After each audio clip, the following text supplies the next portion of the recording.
시간 하나님의 말씀을 들을 때 주의 말씀이 여러분들 신비에 새겨지기를 사모하며 이번 말씀을 나누도록 하겠습니다. 오늘 본문의 말씀이 조금 길지만 마가복음 5장 21절부터 43절까지의 말씀, 우리 함께 성경이 있는 분들은 찾으시고 준비하지 못한 분들은 앞에 스크린을 참고하시면서 말씀을 보도록 하겠습니다.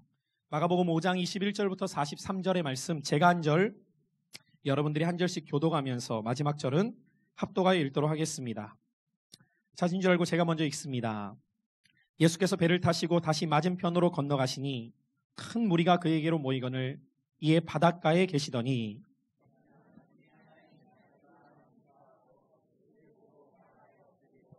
간곡히 구하여 이르되 내 어린 딸이 죽게 되었사오니 오셔서 그 위에 손을 얹으사 그로 구원을 받아 살게 하소서 하거늘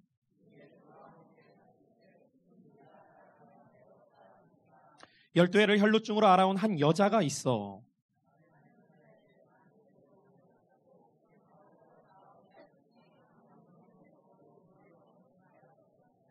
예수의 소문을 듣고 무리 가운데 끼어 뒤로 와서 그의 옷에 손을 대니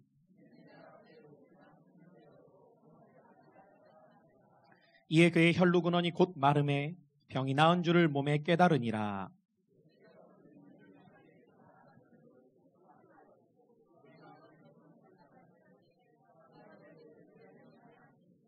제자들이 여짜오되 무리가 에워싸 미는 것을 보시며 누가 내게 손을 대었느냐 물으시나이까 하되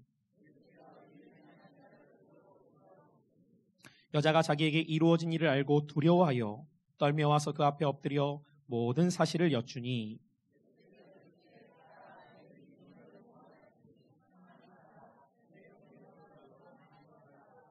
아직 예수께서 말씀하실 때에 회당장의 집에서 사람들이 와서 회당장에게 이르되 당신의 딸이 죽었나이다.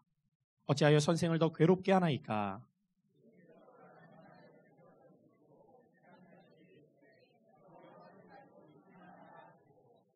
베드로와 야고보의 형제 요한 외에 아무도 따라옴을 허락하지 아니하시고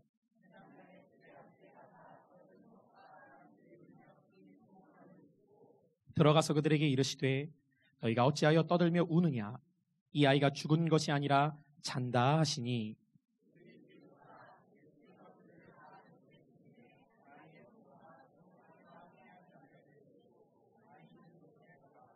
그 아이의 손을 잡고 이르시되 달리다굼 하시니 번역하면 곧 내가 내게 말하노니 소녀야 일어나라 하심이라.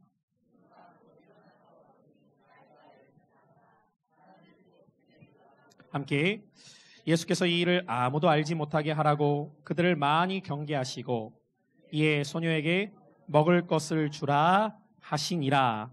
아멘. 오늘 이 밤에도 주님만 기대하는 밤 될 수 있기를 축복합니다. 우리가 이곳에 모여 예배할 수 있는 그것은 사람이 무엇을 행할 수 있기가 아니라 살아계신 우리 주님께서 이 밤에 역사하실 수 있기 때문임을 우리가 믿음으로 모였습니다. 말씀을 들을 때 오늘 말씀을 통해 역사하시는 주님을 만나고 돌아가는 밤 되시기를 축복합니다. 저는 6월 원하트 주제를 터치라는 주제로 삼고 오늘 말씀을 준비하였습니다. 사람은 항상 상대적이라는 것이 무엇이냐면 내가 나이가 들어가면서부터 내가 어릴 적 바라봤던 시선과 나이가 들어서 바라보는 시선이 달라진다는 겁니다. 종종 제가 제 아내와 걸어다니면서 이런 이야기를 할 때가 있습니다.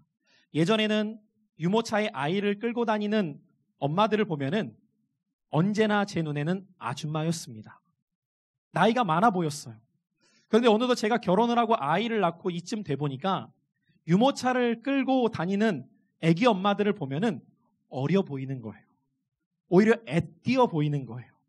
야, 참 신기하다. 분명히 똑같은 아줌마인데 예전에는 그렇게 나이 많아 보이던 그 아줌마들이 요즘에는 왜 이렇게 애띄어 보일까? 요즘엔 다 동안인가? 아니겠죠. 제 눈이 나이에 맞춰서 바뀌어가는 거겠죠. 예수님을 바라보는 저의 시선도 영적으로나 육적으로나 그런 생각들을 할 때가 있습니다. 제가 어릴 적에 예수님에 대해서 들을 때 이런 말들을 많이 들었습니다. 예수님이 공생애를 시작할 때 30의 나이로 시작하셨습니다. 제가 초등학교, 중고등학교 때 그런 이야기를 들을 때만 해도 우리 예수님의 나이가 굉장히 많으신 줄 알았어요. 왜? 30이셨으니까. 그런데 지금 제 나이가 38이 되고 보니까 예수님이 30이 됐다니까?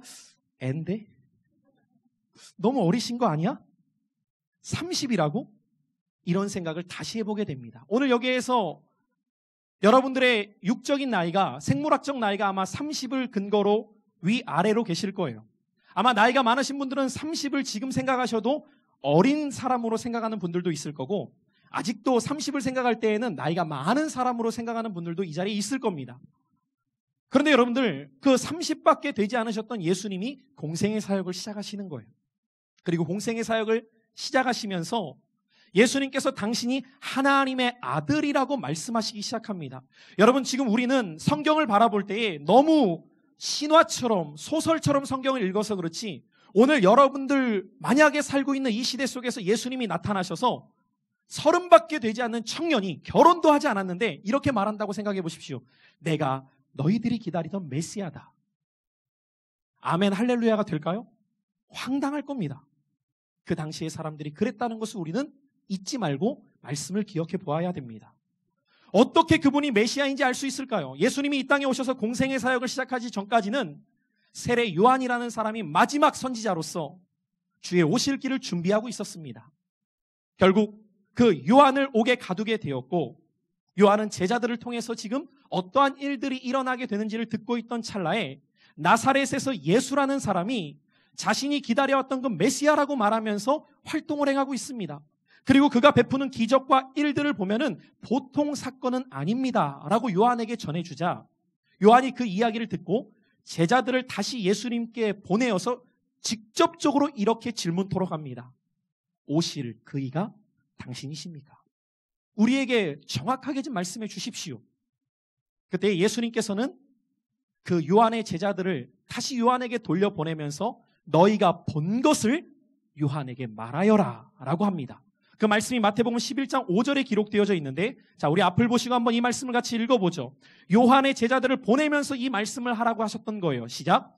맹인이 보며, 못 걷는 사람이 걸으며, 나병 환자가 깨끗함을 받으며, 못 듣는 자가 들으며, 죽은 자가 살아나며, 가난한 자에게 복음이 전파된다 하라. 도대체 왜 이런 말씀을 하셨던 것일까? 오실 그이가 당신이십니까? 라고 물었다면 그냥 심플하게 yes or no로 대답하면 간단했을 텐데, 그렇게 말씀하시는 것이 아니라 이 말씀을 전해라 라고 하십니다. 비슷한 말씀이 누가복음의 4장에도 기록되어져 있습니다. 예수님께서 어떤 회당 가운데 공생의 사역을 시작하시면서 그 회당에서 모여있는 자들에게 복음을 전하십니다. 그 말씀이 누가복음 4장 18절로 19절에도 이렇게 기록되어져 있어요. 조금 전에 읽었던 말씀을 되새겨보면 이 말씀도 함께 보죠. 시작.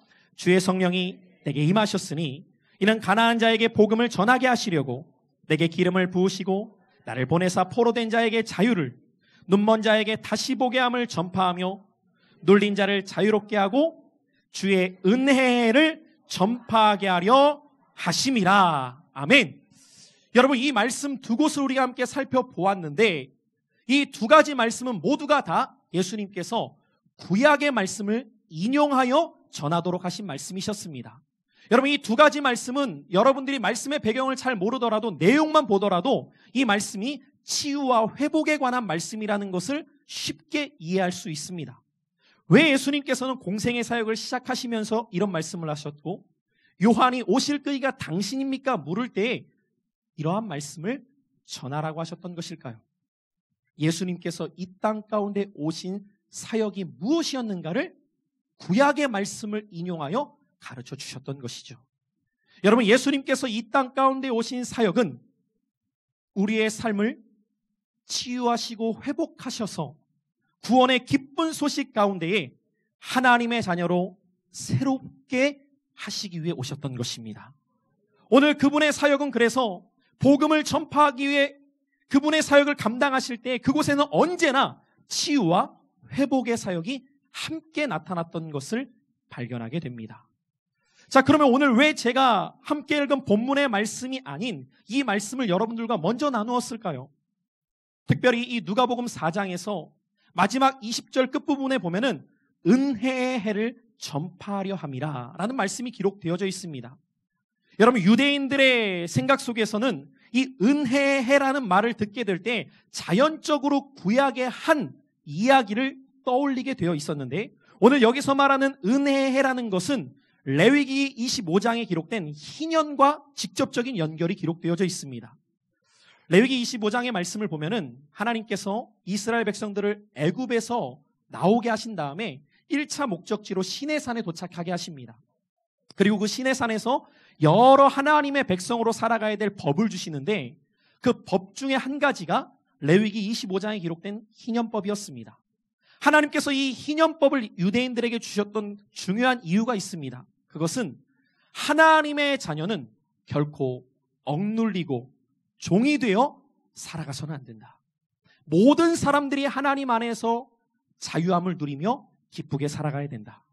그래서 여러분들 이 희년법의 말씀을 보면 50년에 한 번씩 돌아오는 희년이 되면 빚진 자의 모든 빚을 아무 이유 없이 탕감해 주도록 하였고, 노예된 자는 노예가 아니라 이제는 자유인이 되게 해주었으며, 땅을 빼앗긴 자도 그 땅을 아무 조건 없이 다시 돌려주게 하였던 제도였습니다.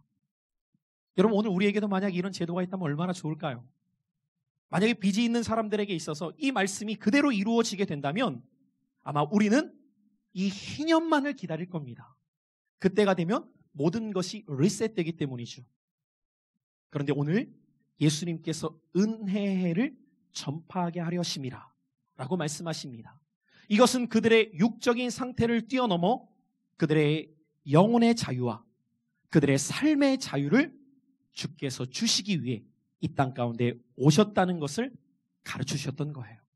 여러분, 이 예수님의 사역을 우리가 이해하면서 오늘 본문의 말씀을 우리가 살펴보고자 합니다.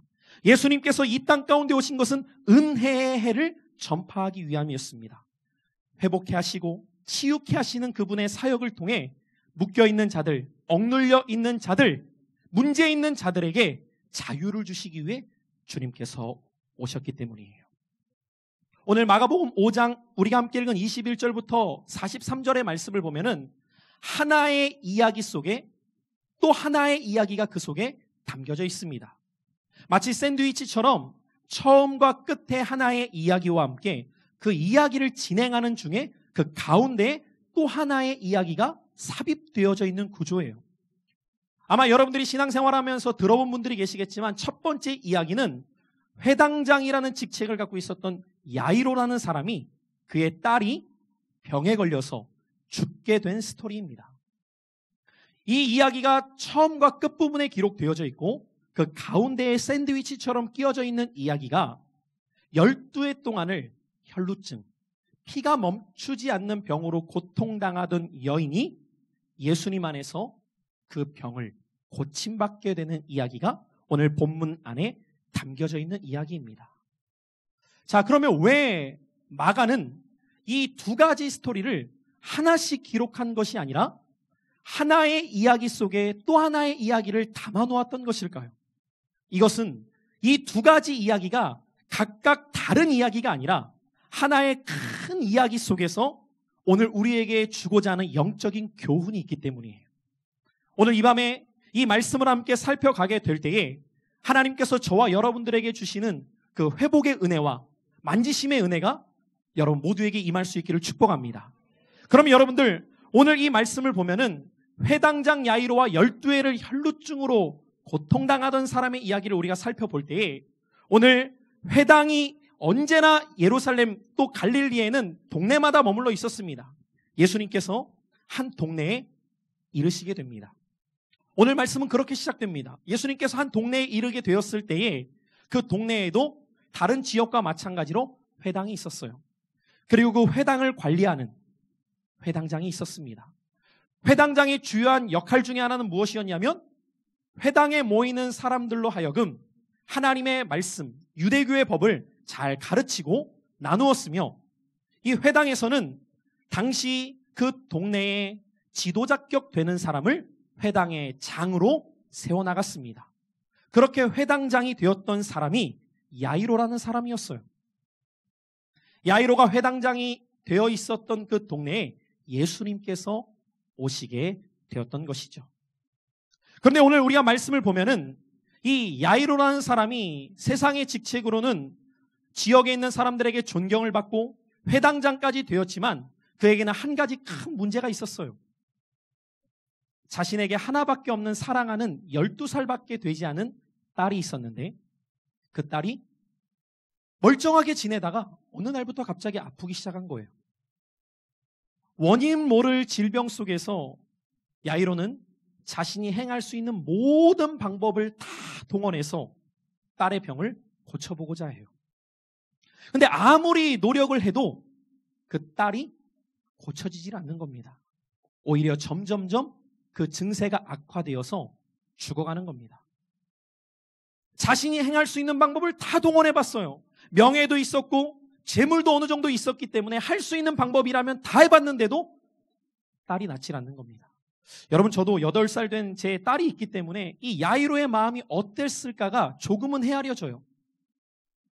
아마 그에게 더 이상 회당장이라는 직책이 중요하지 않았을 겁니다.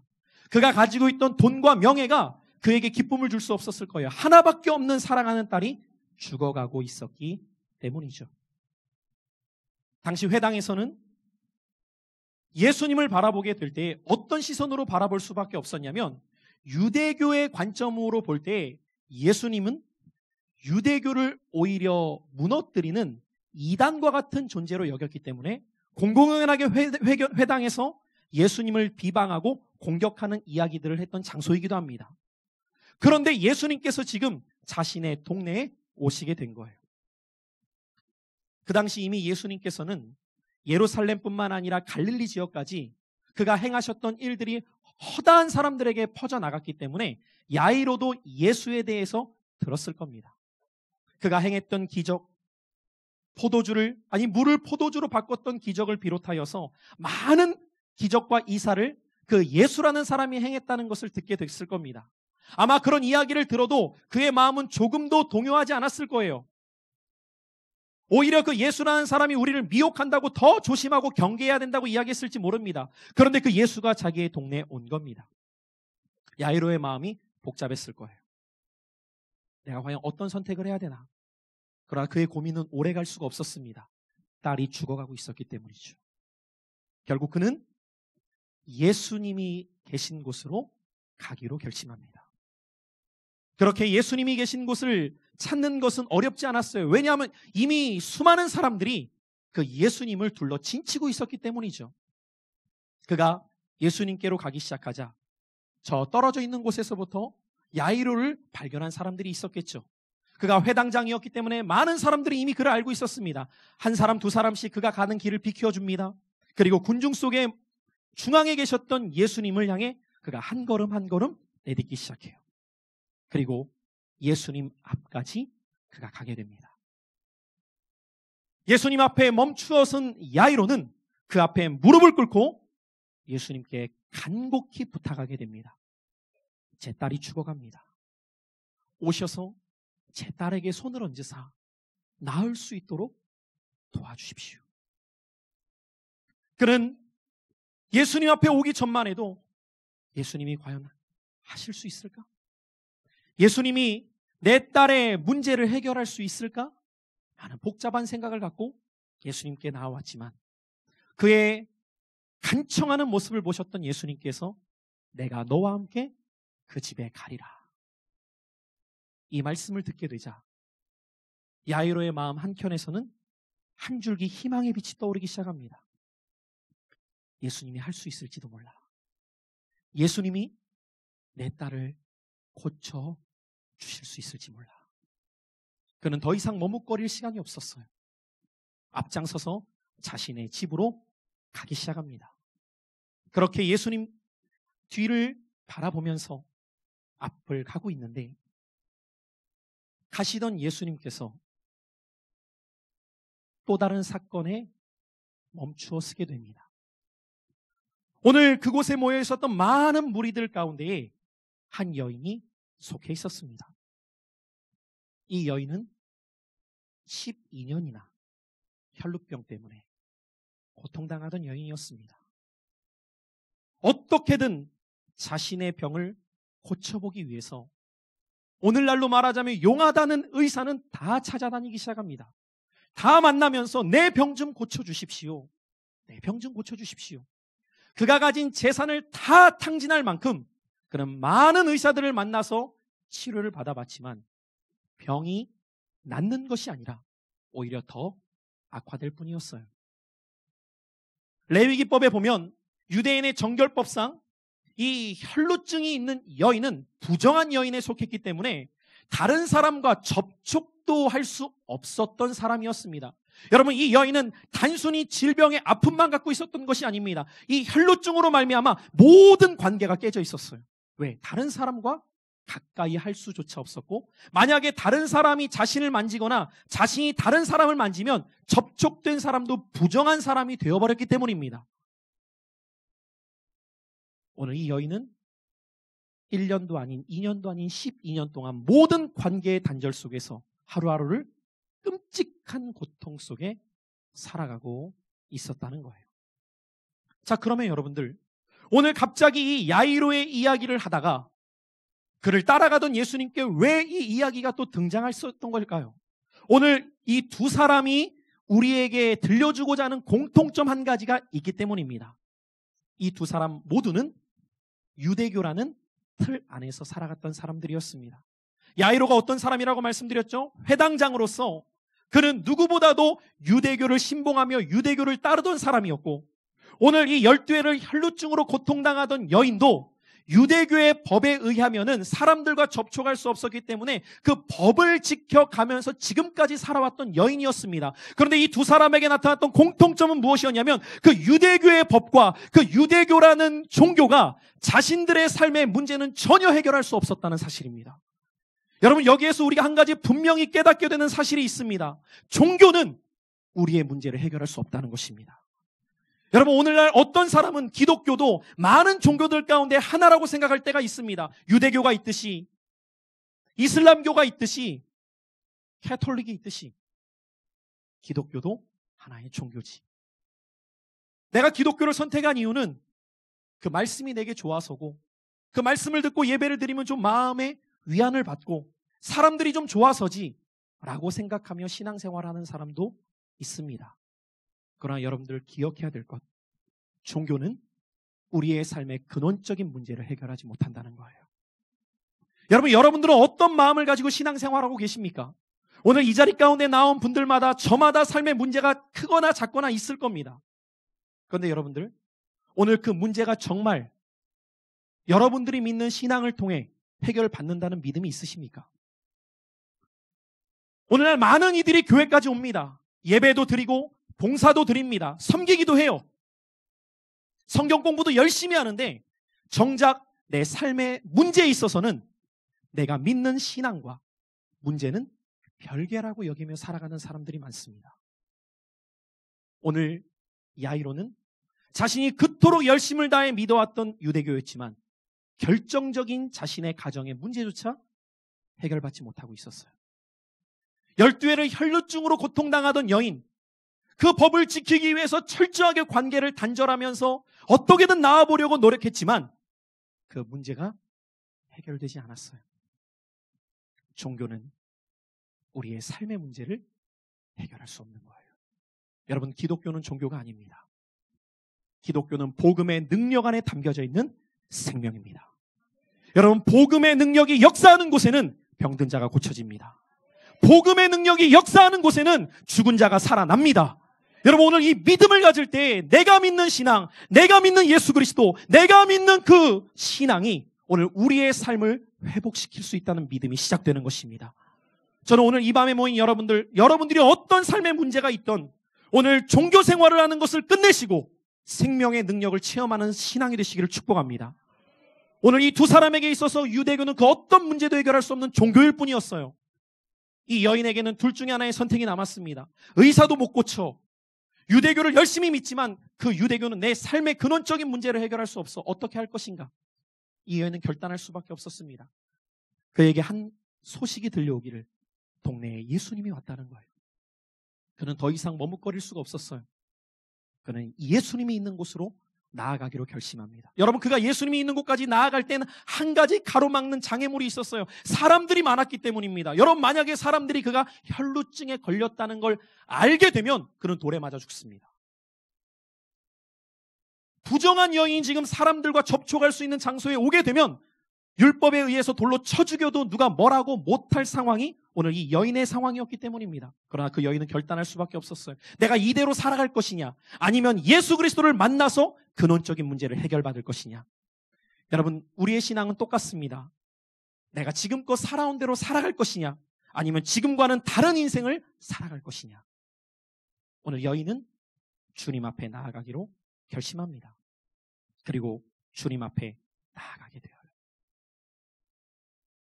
그 여인에게는 한 가지 믿음이 있었습니다. 내가 예수님에 대해 들어왔던 많은 이야기들을 통해 그 여인이 마음 깊은 곳에 싹텄던 믿음은 무엇이었냐면, 내가 저 주님의 옷자락이라도 만진다면 내 병이 나을 수 있을 거야. 내가 저 주님의 옷깃이라도 손댈 수 있다면 내 병이 나을 수 있을 거야. 여러분, 오늘 여러분 안에는 어떠한 믿음을 갖고 이 밤에 오셨습니까? 그곳에는 이미 수많은 군중들이 모여 있었어요. 그런데 그 수많은 군중들 가운데 내 문제를 예수님이 해결하실 거야라는 믿음은 그 여인만 갖고 있었어요. 여러분, 오늘 이 밤에 여러분들이 예배의 자리로 나오셨지만 여러분들이 군중이 되면 여러분들의 인생에는 아무런 일이 안 벌어질 수 있어요. 그러나 오늘 이 혈루병에 걸린 여인처럼 내가 오늘 주님의 옷깃을 만지기만 하더라도 내 문제가 해결될 수 있다. 오늘 이 믿음을 갖고 주님 앞에 나아갈 때 여러분들이 어떤 삶의 문제와 어떤 어려움을 갖고 왔다 할지라도 주님이 행하실 것입니다. 이 여인이 그런 믿음을 가지고 군중을 헤치고 나와 주님의 옷깃에 손을 댑니다. 그때 놀라운 일이 벌어지게 됩니다.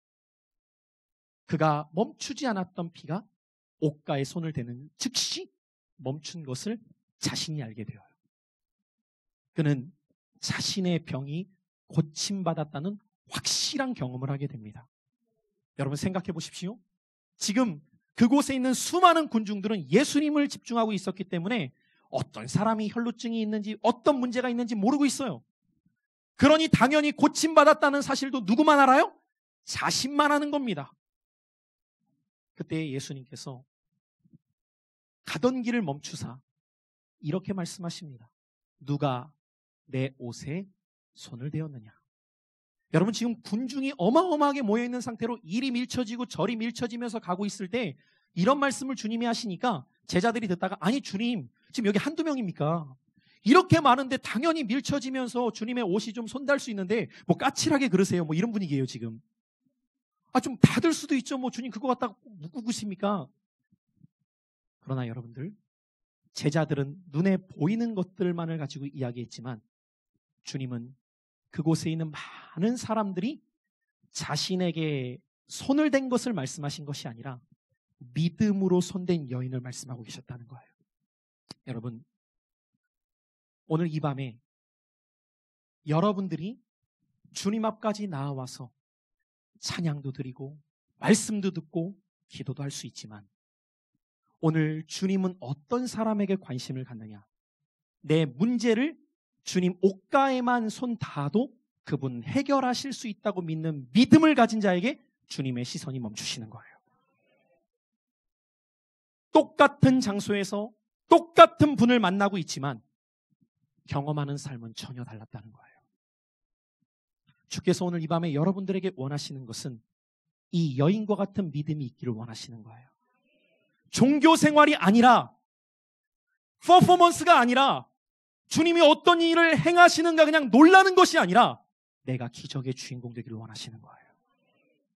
여러분들이 오늘 이 여인처럼 내 삶의 문제를 해결받기를 원하신다면 믿음으로 주님의 옷자락을 만지는 밤 될 수 있기를 축복합니다. 오늘 이 여인이 주님을 만지게 됩니다. 그때 누가 내 옷가에 손을 대었냐라는 주님의 말씀에 이 여인이 오늘 본문에 보면 두려워 떨었다고 말합니다. 왜 떨었을까요? 만약에 이것이 발각되는 순간 돌에 맞아 죽을 수도 있는 겁니다. 혈루증이 있는 여인이 지금 이런 무리 가운데 왔다고 저 부정한 여인을 죽여라 할 수 있지만 예수님께서 떨고 있는 그 여인을 향해서 이렇게 말씀하십니다. 내 병이 고쳐졌느니라. 여러분, 왜 굳이 주님이 이런 말씀하셨을까요? 그곳에 있는 많은 사람들에게 이 여인이 깨끗해졌다는 것을 증언해 주신 거예요. 이 여인의 문제가 해결받은 것을 공포해 주신 겁니다. 오늘 본문 말씀 34절입니다. 같이 한번 우리 34절의 말씀을 읽어봅니다. 시작. 예수께서 이르시되 딸아 내 믿음이 너를 구원하였으니 평안히 가라. 내 병에서 놓여 건강할지어다. 할렐루야. 여러분, 만약에 여러분들이 지금 그 자리에서 이 기적을 보기만 해도 놀라지 않겠습니까? 수많은 사람들이 놀라고 그 고침받은 사건으로 기뻐하고 있을 때 한 사람은 기뻐할 수 없었어요. 누구였을까요? 야이로예요. 그의 마음은 지금 급한 거예요. 지금 내 딸이 문제가 있는데 주님께서 길을 갖고 같이 오시다가 멈추어 서서 이 여인과 함께 이야기를 나누시는 모습을 볼 때 마음이 조급한 겁니다. 그러면서 야이로의 마음 가운데 또다시 불안함 가운데 불신의 마음이 들어옵니다. 예수님이 하실 수 있을까? 예수님께서 내 딸의 문제를 해결할 수 있을까? 예수님이 나에게 지금 계속해서 관심을 두고 계실까? 여러분, 우리는 이 12의 혈루증으로 고침받은 여인의 이야기를 들을 때 오늘날 우리 주변의 어떠한 간증의 이야기들, 삶의 놀라운 하나님의 치유와 역사하심을 경험한 사람들의 이야기를 들을 때 이렇게 생각할 때가 있습니다. 야, 그런 특별한 은혜를 누렸다. 야, 주님을 만났대. 얼마나 좋을까? 과연 예수님이 나에겐 관심을 가지실까? 과연 예수님이 내 문제는 해결할 수 있을까? 과연 예수님이 나에게는 여전히 시선을 두고 계실까? 야이로가 이런 마음을 갖고 있어요. 그와 같은 때에 야이로의 집에서 사람들이 야이로에게 찾아옵니다. 그들의 낯빛을 보니 어두워요. 그리고 결코 원하지 않았던 소식을 야이로에게 전해주게 됩니다. 당신의 딸이 죽었습니다. 더 이상 선생을 괴롭게 하지 마십시오. 오늘 이 이야기를 듣는 야이로의 마음은 모든 것이 끝났다고 생각했을지 모릅니다. 예수님은 하실 수 없어. 예수님은 내 딸의 문제를 해결하실 수 없어. 예수님은 내게 관심이 없으시오. 그러나 오늘 야이로에게 전하던 하인들의 이야기를 주님은 듣고 계셨습니다. 주님은 여전히 야이로에게 관심을 갖고 계셨어요. 주님은 여전히 야이로의 문제를 해결하실 수 있는 분이셨어요. 주님은 여전히 야이로의 집에 가시길 원하셨어요. 놀라운 것은 여기까지의 분위기는 야이로가 주님을 모시고 가는 분위기였어요. 주님 오십시오. 빨리 오십시오. 그러나 그가 절망하고 있을 때 분위기가 전환됩니다. 주님께서 모든 것이 끝났다고 두려움 속에 낙심하던 야이로를 향해 이렇게 말씀하십니다. 두려워하지 말고 믿기만 하라. 오늘 이 주님의 음성이 여러분들은 아멘이 쉽게 될지 모르겠지만 야이로에겐 아멘이 안 됩니다. 주님은 하실 수 없을 거야. 주님은 내 딸에게 관심이 없으셔. 여전히 이 두려움이 그의 마음을 가득 채우고 있었기 때문입니다. 그러나 주님은 그런 야이로의 마음에 말씀을 통해 뚫고 가십니다. Don't be afraid. 두려워하지 말아라. 믿기만 해라. 이때부터 야이로가 주님을 모시고 가던 모습에서 주님이 앞장서시기 시작합니다. 주님이 야이로를 앞장서 가시며 제자들과 함께 야이로의 집으로 가시는 거예요. 그리고 야이로의 집에 도착합니다. 도착해 보니 이미 그 집에 모여있던 사람들은 회당장의 딸이 죽었다는 소식을 듣고 모여서 울면서 통곡하고 있는 겁니다. 여러분, 그들은 유대교였습니다. 그들은 율법을 철저히 지켰던 사람들이었습니다. 그러나 그들의 삶의 문제 앞에서는 그들이 나타내는 반응은 오직 슬픔과 애곡 외에는 없었어요. 이것이 종교의 한계입니다. 오늘 그곳에 모여있던 자들에게 주님이 이렇게 말씀하십니다. 어째서 소란스럽게 우느냐? 이 아이가 죽은 것이 아니라 자고 있다. 여러분, 성경에서 잔다는 표현은 부활의 메시지와 직접적으로 연결되어 있습니다. 오늘 주님께서 이 소녀를 향해 잔다고 말씀하셨던 것은 복음의 능력은 사망을 생명으로 바꾸는 능력이 있기 때문입니다. 죽어있는 자를 다시 일으켜 세우는 그 부활의 능력이 복음의 능력 안에 있는 거예요. 예수님께서 부활하셨던 것은 그분이 죽었다가 살아나신 것을 우리에게 기적으로 보여주시기 위함이 아니라 바울사도는 고린도서 15장의 말씀을 통하여서 잠자는 자들의 첫 열매가 되사 우리도 그와 같이 되게 하려 하심이라. 할렐루야. 여러분, 예수의 부활은 그분의 부활을 통한 우리에게 새 생명을 주신 복음의 능력이었던 거예요. 오늘 죽었다고 여겨지는 그 야이로의 딸을 향해 주님은 잔다라고 말씀해요. 그랬더니 그곳에 모여있던 많은 사람들이 비웃었다고 말합니다. 여러분, 똑같은 주의 말씀을 들을 때 믿음으로 취한 자는 회복되고 치유받았는데 비웃는 자들에게는 그 어떤 기적도 주님은 보이시지 않아요. 비웃는 자들을 향해 주님이 이렇게 말씀하십니다. 모든 사람을 바깥으로 내보내라. 여러분, 오늘 은혜의 잔치자리에 참여 안 받은 여러분들 한 심령 가운데에 복음을 향한 믿음이 세워지시길 축복해요. 하실 수 있으면 해보세요가 아니라 할 수 있거든이 무슨 말이냐. 믿는 자에게는 능치 못할 일이 없느니라. 오늘 이 주님을 믿음으로 취하셔야 돼요.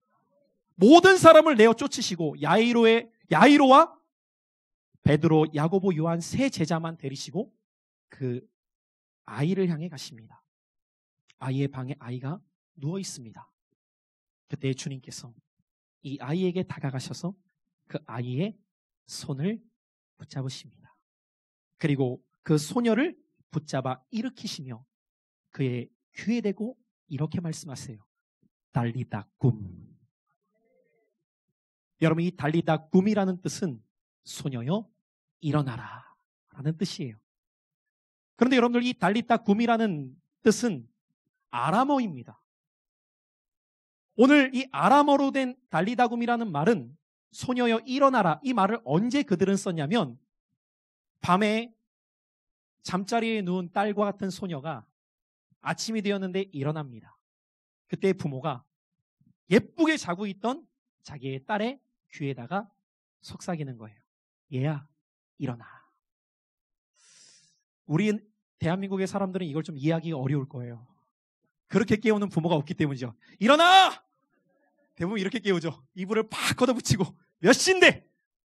근데 여러분, 고대 근동에는 자녀를 깨울 때 자고 있는 어여쁜 딸을 향해 같이 한번 해보죠. 얘야, 일어나. 온유하고 부드러운 음성으로. 절대 한국의 엄마들에게는 들을 수 없는 온유하고 부드러운 음성으로 얘야, 일어나.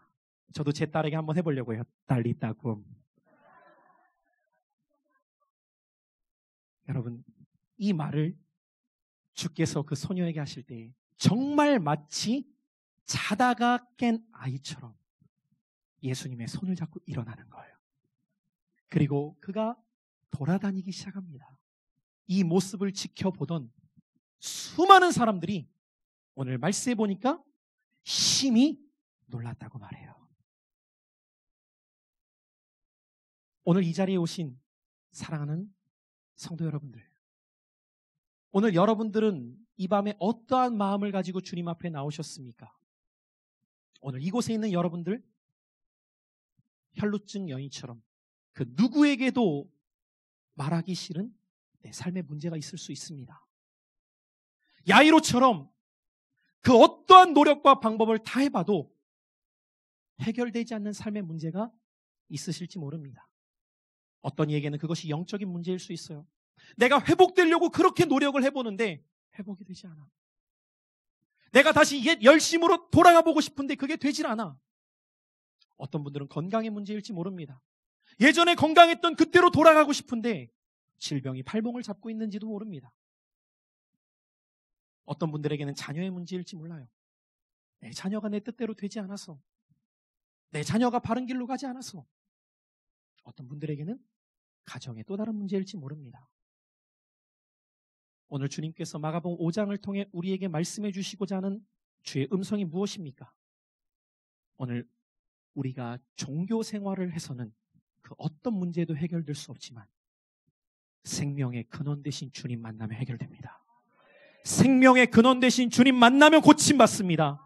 생명의 근원 되신 주님 만나면 되살아나요. 여러분, 이 믿음을 가지시기를 축복합니다. Don't be afraid. 두려워하지 말고 just believe. 믿기만 해라.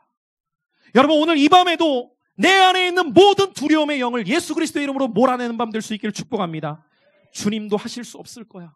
주님은 나에게 관심이 없으실 거야. 주님은 이미 다른 곳에 마음이 가셨을 거야. No! 여러분들이 어떤 생각을 갖든 이미 주님은 여러분들의 이야기를 듣고 계세요. 이미 주님의 시선은 여러분들을 향해 계세요. 이미 주님은 여러분들의 삶에 찾아오세요. 그리고 이렇게 말씀하시는 거예요. Don't be afraid. 두려워하지 마. Just believe. 믿기만 해라. 오늘 이 밤에 두려움의 멍에를 벗고 오늘 내가 주는 그 회복과 치유의 역사를 경험하기를 주님은 원하시는 거예요. 여러분, 예수님 당시에도 수많은 사람들이 유대교라는 그 종교의 굴레 가운데에 그들은 오히려 억압당하고 괴로움 속에 살아갔습니다. 목사로서 가장 안타까울 때가 언제인지 아십니까? 생명의 근원 되신 주님을 믿는다고 하는 신앙생활을 하면서도 그의 삶에 자유가 없어요. 그의 삶에 기쁨이 없어요. 어쩔 수 없이 천국은 가야 되니까 교회 나오라고 하니까 나오고 일을 시키니까 감당을 하면서도 내 안에 기쁨이 소멸되어 있다. 종교생활하는 거예요. 여러분, 복음의 능력이 역사하는 곳에는 생명의 기쁨이 꼽히게 되어 있어요. 내가 아무리 주님의 일을 감당해도 복음의 능력을 경험하게 되면 내 안에 샘솟는 기쁨을 막을 길이 없는 것입니다. 복음이라는 것이 기쁜 소식이기 때문이에요. 그런데 그 기쁜 소식은 언제 내 것이 되느냐? 내가 이 주님을 만날 때예요. 누가 만난 것을 부러워하는 것이 아니라, 누가 경험한 것을 듣는 것이 아니라, 들은 예수, 배운 예수가 아닌 만나는 예수가 되어야 되는 거예요. 오늘 주님이 여러분들에게 요구하시는 것은 한 가지입니다. 두려워하지 말고 믿기만 해라. 너무 늦었다고요? Too late. 주님 너무 늦었어요. 역사하시려면 먼저 역사하셨어야죠. 도와주시려면 좀 일찍 도와주셨어야죠. 내 딸이 이미 죽었어요. 주님은 이렇게 말씀하세요. 나도 몰랐다. 언제 죽었대? 그렇게 말씀하시지 않고 두려워하지 마. 믿기만 해라. 같이 한번 믿음으로 선포합시다. 나의 절망이 주님의 시작입니다. 나의 끝이 주님의 시작입니다. 여러분, 오늘 이 밤도 여러분들이 영적인 문제가 되었던, 건강의 문제가 되었던, 가정의 문제가 되었던, 비전의 문제가 되었던, 두려워하지 말고 믿으십시오. 오늘 이 말씀을 우리에게 주신 것은 야이로의 이야기를 들려주시기 위한 게 아니라, 혈루증 여인의 이야기를 들려주시기 위한 게 아니라 오늘 내게 들려주신 주의 음성인 거예요. 오늘 이 말씀을 붙들고 기도할 때에 나를 새롭게 하시는 주님의 옷자락을 만지는 밤 될 수 있기를 축복합니다. 말씀의 결론입니다. 사랑하는 성도 여러분들, 오늘 이 밤에 주님께서 저와 여러분들에게 요구하시는 믿음이 있습니다. 오늘 여러분들이 주님을 붙들기 위해 먼저 행해야 될 것, 내 안에 있는 두려움을 몰아내는 것입니다. 나는 이미 늦었어. 내 문제는 누구도 해결할 수 없어. 나는 이제는 실패된 거야. 여러분, 이 사단의 속삭임에 넘어지지 않기를 바라요. 오늘 주님께서 여러분들에게 말씀하십니다. 두려워하지 말고 믿기만 해라. 오늘 이 말씀을 붙들고 기도하는 자들 가운데 주님은 역사하실 것입니다. 주님이 이 땅 가운데 오신 목적, 저와 여러분들을 치유하시고 회복하셔서 구원의 기쁨을 누리는 하나님의 자녀가 되기를 원하시는 줄로 믿습니다.